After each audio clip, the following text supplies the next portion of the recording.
ರಾಜ್ಯ ರಾಜಕಾರಣದಲ್ಲಿ ಈವರೆಗಿನ big breaking update. CM ಸೀಟೇ ಬೇಡ ಅಂತ ಏನಾದರೂ ಹಿರಿ ಖರ್ಗೆ ಅವರು ಹೇಳಿದ್ರ? ಮಲ್ಲಿಕಾರ್ಜುನ್ ಖರ್ಗೆ ಅವರು ನನಗೆ ಸಿಎಂ ಸೀಟೇ ಬೇಡವೇ ಬೇಡಪ್ಪ ಅಂತ ಏನಾದರೂ ಹೇಳಿದ್ರ? ನೀವೇ ಸಿಎಂ ಆಗಿ ಅಂತ ಹೇಳಿದ್ರೆ ಬೇಡ ಅಂತ ಏನಾದರೂ ಹೇಳ್ತಾ ಇದ್ರ? ನನಗೆ ವಯಸ್ಸಾಗಿದೆ ಅಂತ ಹಿರಿ ಖರ್ಗೆ ಅವರು ಏನಾದರೂ ಹೇಳಿದ್ರ? ಸಿಎಂ ಆರ್ಥಿಕ ಸಲಹೆಗಾರ ಬಿಗ್ ಬಾಂಬ್ ಸಿಡಿಸಿದ್ದಾರೆ. ಬಸವರಾಜ ರಾಯರೆಡ್ಡಿ ಅವರ ಮಾತು ನಿಜಾನ ಹಾಗಾದ್ರೆ? ಇಲ್ಲ, ನನಗೆ ವಯಸ್ಸಾಗಿದೆ, ಬೇಡಪ್ಪ ನನಗೆ ಸಿಎಂ ಸೀಟು ಅಂತ ಅವ್ರೇನಾದರೂ ಹೇಳಿದ್ರ? ಸಿಎಂ ಸ್ಥಾನ ನನಗೆ ಬೇಡ ಅಂತ ಅವ್ರು ಹೇಳಿದ್ರು ಅಂತ ಈಗ ಬಸವರಾಜ ರಾಯರೆಡ್ಡಿ ಅವರು ಒಂದು ಬಾಂಬ್ ಸಿಡಿಸಿದ್ದಾರೆ. ಹಾಗಾದ್ರೆ ಬಸವರಾಜ ರಾಯರೆಡ್ಡಿ ಅವರ ಮಾತು ನಿಜಕ್ಕೂ ಸತ್ಯನಾ? ಸತ್ಯಕ್ಕೆ ಹತ್ತಿರವಾದಂತೆ ಅವರೇನಾದರೂ ಮಾತನಾಡಿದ್ರ ಅಥವಾ ಸತ್ಯ ಬೇರೆ ಇನ್ನೇನಾದರೂ ಇದೆಯಾ? ಈ ಪ್ರಶ್ನೆ ಈಗ ಎದುರಾಗ್ತಾ ಇದೆ. ಜೊತೆಗೆ ರಾಜ್ಯ ರಾಜಕಾರಣದಲ್ಲಿ ತುಂಬಾ ಚರ್ಚೆಗೆ ಈಡಾಗ್ತಾ ಇರುವಂತಹ ಟಾಪಿಕ್ ಇದು. ಸಿಎಂ ಸಿದ್ದರಾಮಯ್ಯ ಅವರ ಆರ್ಥಿಕ ಸಲಹೆಗಾರ ಬಸವರಾಜ ರಾಯರೆಡ್ಡಿ ಅವರು ಈ ವಿಚಾರಕ್ಕೆ ಸಂಬಂಧಪಟ್ಟಂತೆ ಮಾತನಾಡಿದ್ದಾರೆ. ಹೀಗಾಗಿ ಈ ವಿಚಾರ ಮತ್ತೆ ಚರ್ಚೆ ಆಗ್ತಾ ಇದೆ. ಯಾಕಂದ್ರೆ ಈಗ ದಲಿತ ಸಿಎಂ, SC ಸಿಎಂ ಅನ್ನುವಂತಹ ಚರ್ಚೆಗಳಾಗ್ತಾ ಇದೆ. ಅಸಲಿಗೆ ಬಸವರಾಜ ರಾಯರೆಡ್ಡಿ ಅವರು ಹೇಳಿದ್ದಾದ್ರೂ ಏನು ಹಾಗಾದ್ರೆ? ಖುದ್ದು ಖರ್ಗೆ ಅವರನ್ನ ಭೇಟಿಯಾಗಿ ನಾನು ಮಾತುಕತೆ ಮಾಡಿದ್ದೀನಿ, ಚೇಂಜ್ ಮಾಡೋದಾದ್ರೆ ನೀವೇ ಸಿಎಂ ಆಗಿ ಅಂತ ನಾನು ಹೇಳಿದ್ದೆ. ಖರ್ಗೆ ಅದಕ್ಕೆ ಒಪ್ಪಲೇ ಇಲ್ಲ, ನನಗೆ ವಯಸ್ಸಾಯಿತು ಅಂತ ಹೇಳಿದ್ರು. ಸಿಎಂ ಆರ್ಥಿಕ ಸಲಹೆಗಾರ ಬಸವರಾಜ ರಾಯರೆಡ್ಡಿ ಅವರು ಹೇಳಿಕೆ ಕೊಟ್ಟಿದ್ದಾರೆ.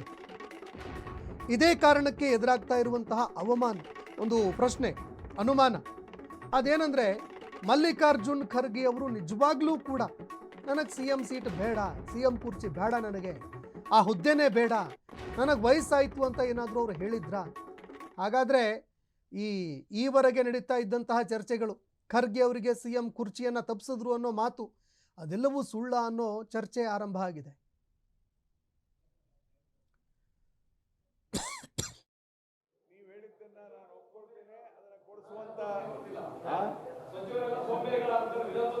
ಆಗ್ಲಿ, ಈಗ ಅದಕ್ಕೇನೆ ಸ್ವಲ್ಪ ರೀಸಫಲ್ ಆಗಲಿ ಅಂತ ಕೇಳ್ತಾ ಇದ್ದಾರೆ. ಸ್ವಲ್ಪ ಭಾಳ ದಿವಸ ನೋಡಿ, ಭಾಳ ದಿವಸ ನಿಂತ ನೀರು ಆದಾಗ ಸ್ವಲ್ಪ ಇದಾಗಿರ್ತದೆ, ನೀರು ನಿಂತು ಎಲ್ಲ ಏನೇನಿದ್ರೆ ಅದನ್ನೆಲ್ಲ ಡಿಟೇಲ್ ಕೊಡ್ಸೋಣ, CM ಇಂದ ಕೊಡಿಸ್ತೇನೆ ಹಿಂದೆ. Will get that. ಈಗಲೇ ಕೊಡ್ಸೋಣ. ನೀವು 3 ವರ್ಷ, ಇನ್ನೂ 2 ವರ್ಷ ಇದೆ, ಎಫೆಕ್ಟಿವ್ ಗವರ್ನೆನ್ಸ್ ಕೊಡಿಸ್ತೇವೆ ಮುಖ್ಯಮಂತ್ರಿಗಳಿಗೆ ಹೇಳಿ. ಅಗ್ರಿ.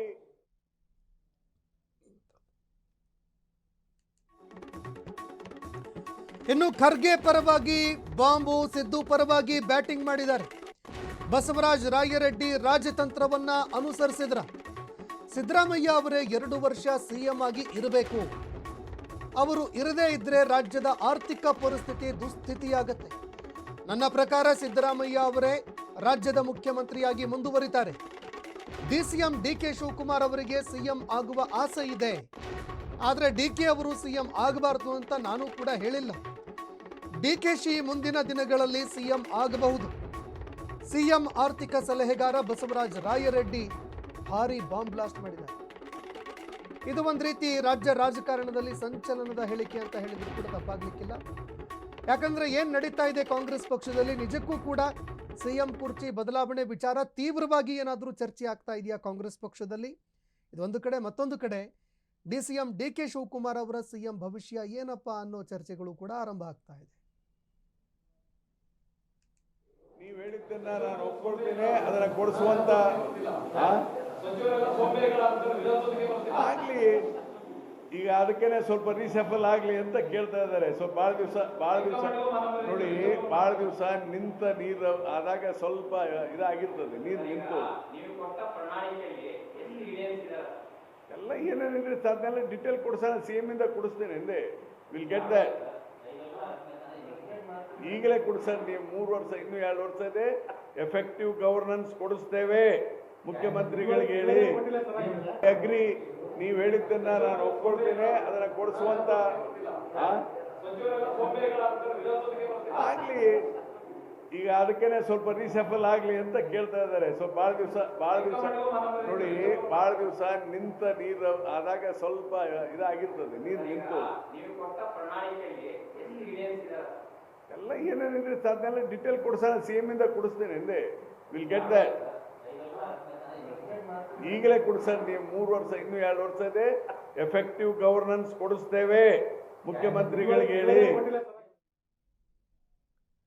ಇನ್ನು ಬಸವರಾಜ ರಾಯರೆಡ್ಡಿ ಅವರ ಮಾತುಗಳನ್ನು ಕೇಳಿಸ್ಕೊಳ್ತಾ ಇದ್ರಿ. ಒಂದು ಕಡೆ ದಲಿತ CM ಅನ್ನುವಂತಹ ಚರ್ಚೆ ಏನು ನಡೀತಾ ಇತ್ತು, ಆ ಚರ್ಚೆಗೆ ಫುಲ್ ಸ್ಟಾಪ್ ಇಟ್ಟು, ಮತ್ತೊಂದೆಡೆ ಈಗ ನಡೀತಾ ಇರುವಂತಹ CM ಕುರ್ಚಿ ಕಾದಾಟ, ಇದೆಲ್ಲದಕ್ಕೂ ಕೂಡ ಬ್ರೇಕ್ ಹಾಕೋದಕ್ಕೆ ಯಾವುದೇ CM ಕುರ್ಚಿಯ ಕಾದಾಟ ಇಲ್ಲ, ಸಿದ್ದರಾಮಯ್ಯ ಅವರೇ ಮುಂದುವರಿತಾರೆ ಅಂತ ಏನಾದರೂ ಅದನ್ನು ಪ್ರತಿಷ್ಠಾಪನೆ ಮಾಡೋದಕ್ಕೆ ಹೋದ್ರ ಬಸವರಾಜ ರಾಯರೆಡ್ಡಿ ಅವರು ಅನ್ನೋ ಪ್ರಶ್ನೆ ಒಂದು. ಅದರ ಜೊತೆಗೆ ದಲಿತ CM ಅನ್ನುವಂತಹ ಏನು ಚರ್ಚೆ, ಜೊತೆಗೆ ಮಲ್ಲಿಕಾರ್ಜುನ್ ಖರ್ಗೆ ಅವರಿಗೆ ಅನ್ಯಾಯ ಆಯಿತು ಅನ್ನುವಂತಹ ಮಾತುಗಳು, ಇದೆಲ್ಲವನ್ನೂ ಕೂಡ ಅದಕ್ಕೆ ಬ್ರೇಕ್ ಹಾಕೋದಕ್ಕೆ ಏನಾದರೂ ಈ ರೀತಿ ಹೇಳಿಕೆ ಕೊಟ್ರ ಅನ್ನುವಂತಹ ಪ್ರಶ್ನೆ ಕೂಡ ಇಲ್ಲಿ ಎದುರಾಗ್ತಾ ಇದೆ.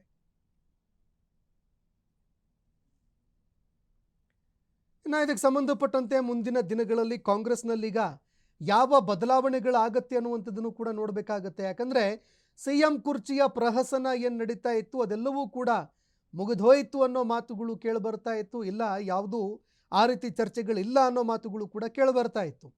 ಆದರೆ ಬಸವರಾಜ ರಾಯರೆಡ್ಡಿ ಅವರ ಹೇಳಿಕೆಗಳನ್ನು ಗಮನಿಸಿದ್ರೆ ಕಾಂಗ್ರೆಸ್ ಪಕ್ಷದಲ್ಲಿ CM ಕುರ್ಚಿಗಾಗಿ ನಡೀತಾ ಇರುವಂತಹ ಒಂದು ಶೀತಲ ಸಮರ ಮತ್ತೆ ಮುಂದುವರಿತಾ ಇದೆಯಾ ಅನ್ನೋ ಅನುಮಾನ ಮತ್ತೆ ಕಾಡೋದಕ್ಕೆ ಆರಂಭ ಆಗಿದೆ. ಆ ಚರ್ಚೆ ಈಗ ಮತ್ತೆ ಜೀವಂತವಾಗ್ತಾ ಇದೆ. ಹೀಗಾಗಿ ದಲಿತ CM ಕುರ್ಚಿಯ ಕಾದಾಟ ಏನಿದೆ ಅದು ಮತ್ತೆ ಆರಂಭ ಆಗತ್ತಾ, ಅಥವಾ ಈಗ ಮತ್ತೆ DCM DK ಶಿವಕುಮಾರ್ ಅವರು CM ಕುರ್ಚಿಗಾಗಿ ಅವರು ನಡೆಸ್ತಾ ಇರುವಂತಹ ಲಾಬಿ, ಮತ್ತೊಂದು ಕಡೆ ಸಿದ್ದರಾಮಯ್ಯ ಗುಂಪಿನಿಂದ ಅದಕ್ಕೆ ಪ್ರತ್ಯಾಸ್ತ್ರ, ಈ ಒಂದು ಕಾದಾಟ ಮತ್ತೆ ಮುಂದುವರಿಯುತ್ತಾ ಅನ್ನೋ ಅನುಮಾನಗಳು ಕೂಡ ಕಾಡ್ತಾ ಇರುವಂಥದ್ದು. ಇನ್ನು ಮಲ್ಲಿಕಾರ್ಜುನ್ ಖರ್ಗೆ ಅವರು CM ಕುರ್ಚಿನೇ ಬೇಡ, ಆ CM ಸ್ಥಾನನೇ ಬೇಡ ಅಂತ ಹೇಳಿದ್ರು ಅಂತ ಈಗ ಆರ್ಥಿಕ ಸಲಹೆಗಾರ ಬಸವರಾಜ ರಾಯರೆಡ್ಡಿ ಅವರು ಹೇಳಿರುವಂಥದ್ದು. ಇದು ರಾಜ್ಯ ರಾಜಕಾರಣದಲ್ಲಿ ಈಗ ಸಂಚಲನವನ್ನೇ ಮೂಡಿಸ್ತಾ ಇದೆ, ತೀವ್ರ ಚರ್ಚೆಗಳಿಗೆ ಕಾರಣ ಆಗ್ತಾ ಇದೆ. CM ಕುರ್ಚಿನೇ ಬೇಡ ಅಂತ ಮಲ್ಲಿಕಾರ್ಜುನ್ ಖರ್ಗೆ ಅವರೇ ಹೇಳಿದ್ರು ಅಂತ ಬಸವರಾಜ ರಾಯರೆಡ್ಡಿ ಅವರು ಮಾತನಾಡಿದ್ದಾರೆ.